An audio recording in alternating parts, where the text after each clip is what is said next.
بسم الله الرحمن الرحيم. اللهم صل على سيدنا محمد وعلى آل سيدنا محمد وبارك وسلم. وعن أبي نجيدة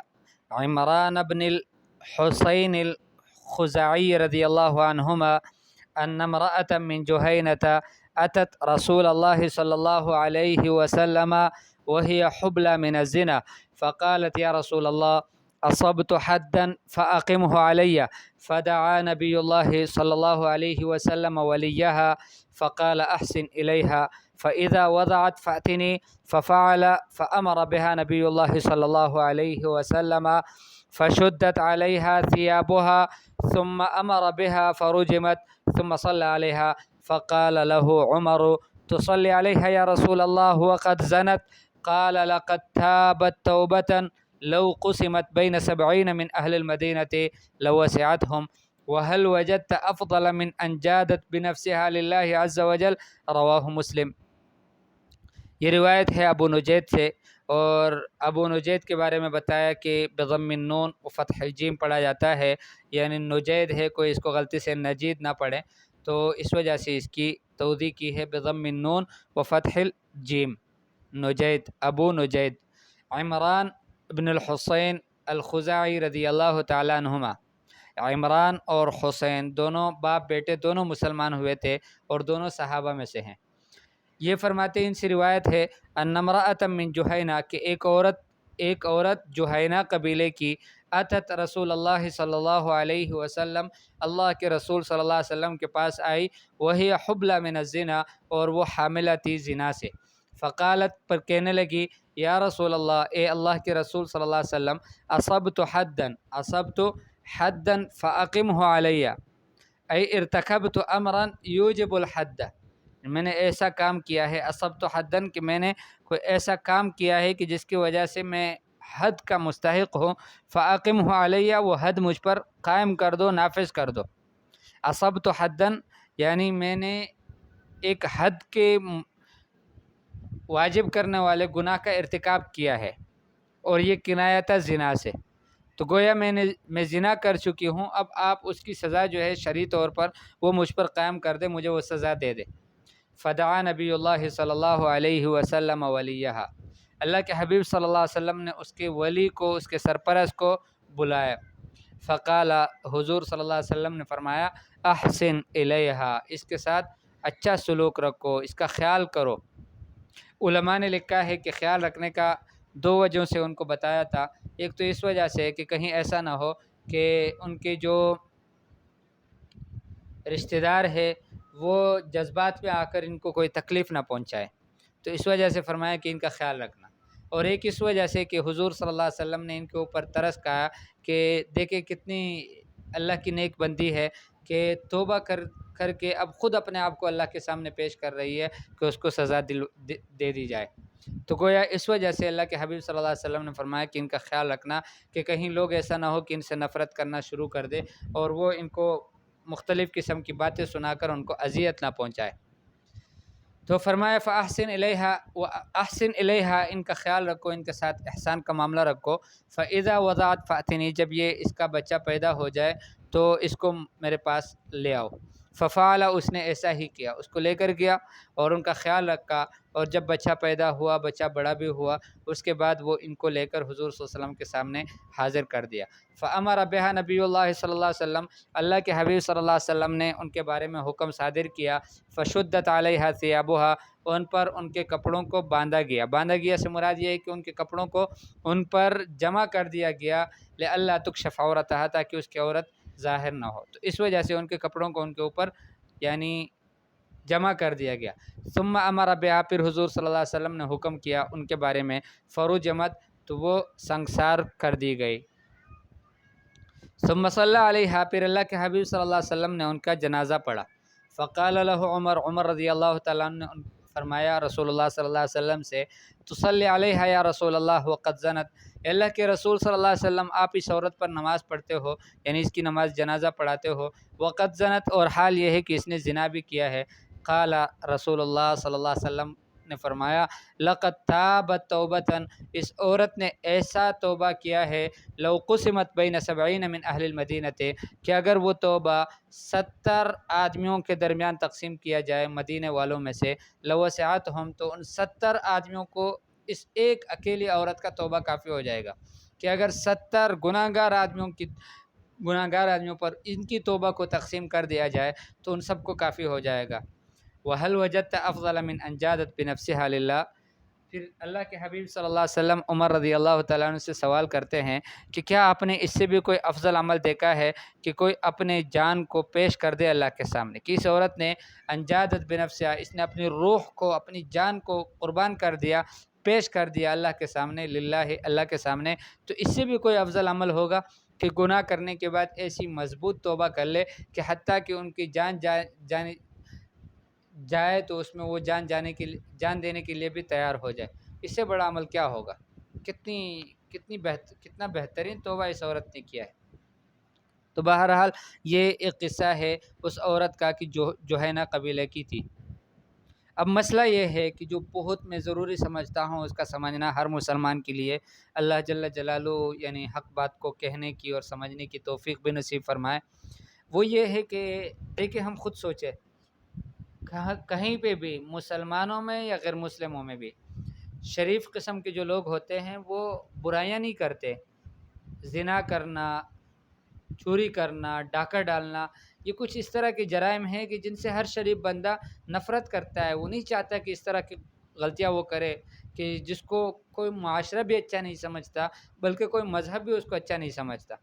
تو یہ وہ قسم کے گناہ ہیں۔ لیکن یہاں پر روایات میں آتا ہے صحابہ کرام رضی اللہ تعالیٰ عنہم کے زمانے میں اس طرح کے واقعات پیش آئے ہیں۔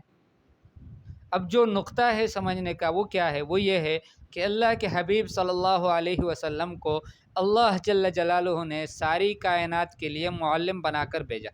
قیامت تک کی انسانوں کے لیے اللہ کے نبی صلی اللہ علیہ وسلم معلم بن کر آئے،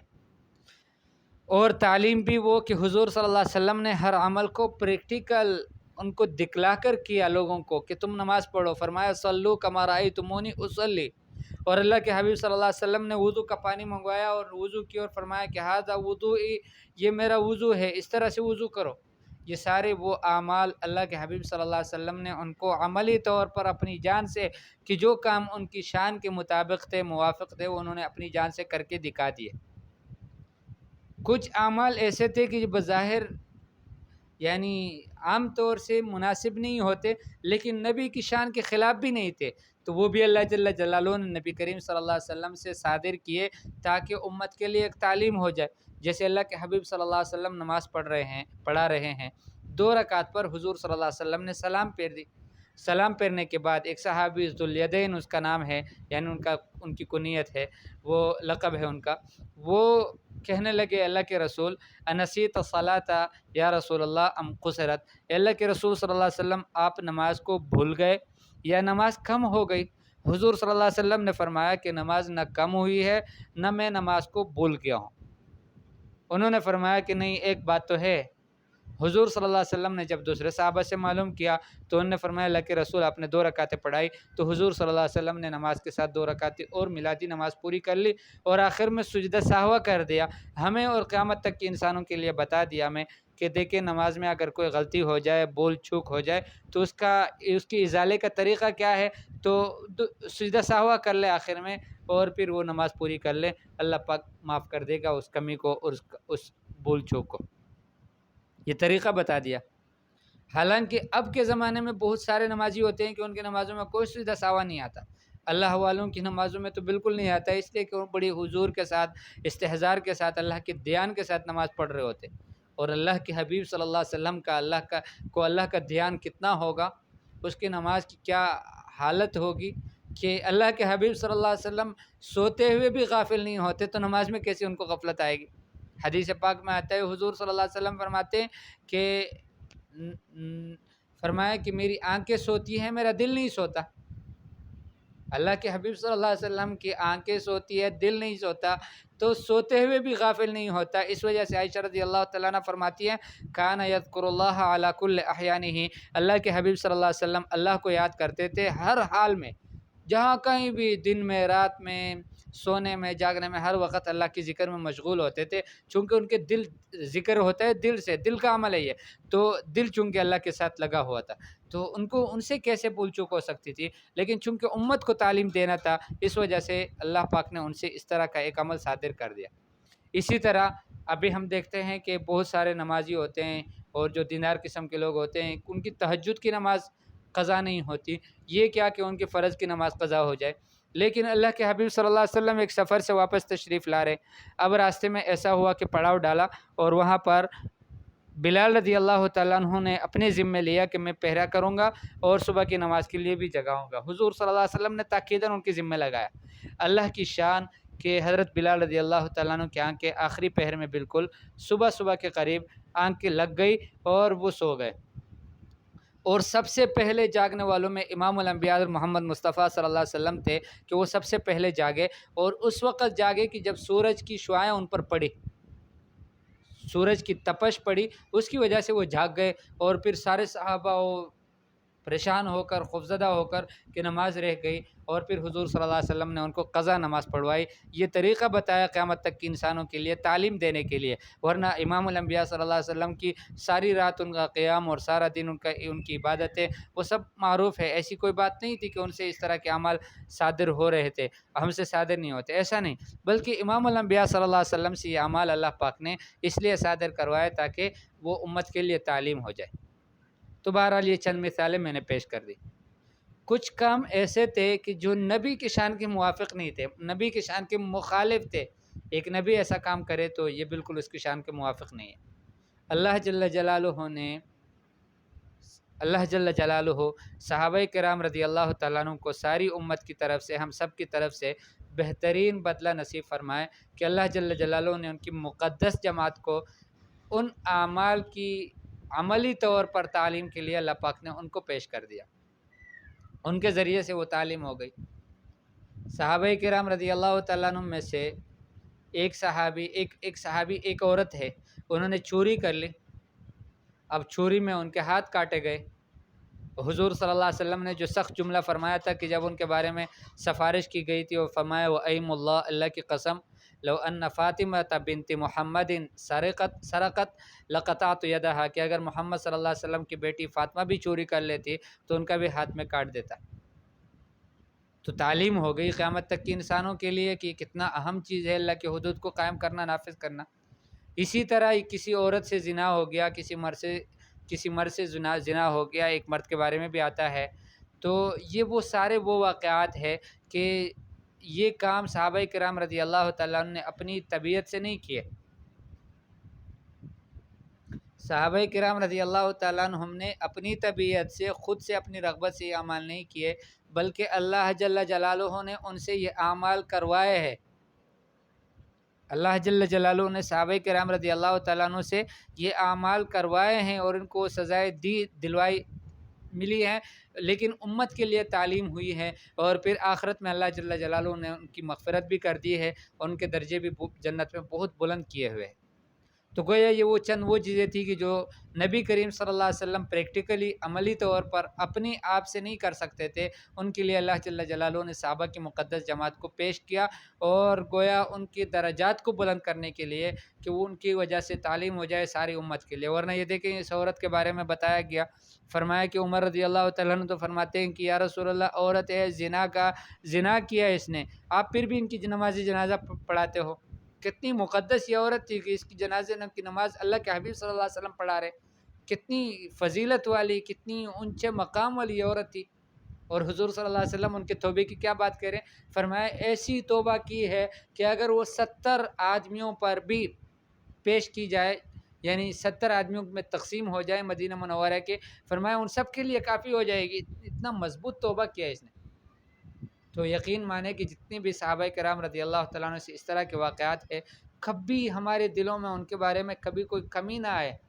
ذرا بھی آدمی سوچے بھی نہیں اس کو کہ یار یہ کیسے ہوا. کوئی ایسی بات نہیں ہے. صحابہ کرام رضی اللہ تعالیٰ عنہ کو اللہ جل جلالہ نے وہ ایمان کا درجہ نصیب فرمایا تھا کہ ان کے دلوں میں، جیسے ایک صحابی کے بارے میں آتا ہے انس رضی اللہ عنہ کے بارے میں، کہ ان سے کسی نے پوچھا کہ صحابہ کرام رضی اللہ تعالیٰ عنہ کبھی مسکراتے بھی تھے؟ تو فرمایا کہ ہاں، صحابہ کرام ہنستے تھے، مسکراتے تھے، لیکن ہنستے مسکراتے وقت بھی ان کے دلوں میں، ان کے ہر ایک کے دل میں پہاڑوں سے زیادہ بڑا ایمان ہوتا تھا.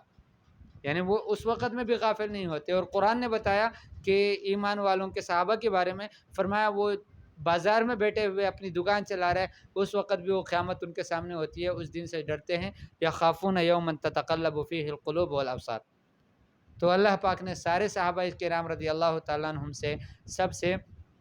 جنت کا وعدہ کیا ہے. وَكُلًّا وَعَدَ اللَّهُ الْحُسْنَى. اللہ پاک نے جنت کا وعدہ تو سب سے کیا ہے. اللہ پاک نے اپنی رضا کا پیمانہ سب کو دیا ہے، سب پروانہ سب کو دیا ہے، سب سے اللہ پاک راضی ہے. لیکن یہ ہے کہ چند صحابہ کرام رضی اللہ تعالیٰ عنہم سے اس طرح کے حالات ان کے اوپر پیش آئے، ان کی وجہ سے اللہ جل جلالہ نے امت کو تعلیم دینا مقصود تھی کہ اللہ پاک ان کے ذریعے سے قیامت تک کے انسانوں کے لیے ایک تعلیم ہو جائے، اس لیے اللہ پاک نے ان کو پیش کیا. تو اس وجہ سے وہ ہمارے اور بھی زیادہ مہربان بن گئے، اور ان کا ہمارے اوپر اور بھی زیادہ حق بن گیا. اللہ جل جلالہ ہم سب کی طرف سے، ساری امت مسلمہ کی طرف سے ان کے درجات کو اور مزید بلند فرمائے، اور ان کو ہم سب کی طرف سے بہترین بدلے نصیب فرمائے. وصلی اللہ تعالی علی خیر خلقہ محمد وآلہ واصحابہ اجمعین. آمین برحمتک یا ارحم الراحمین.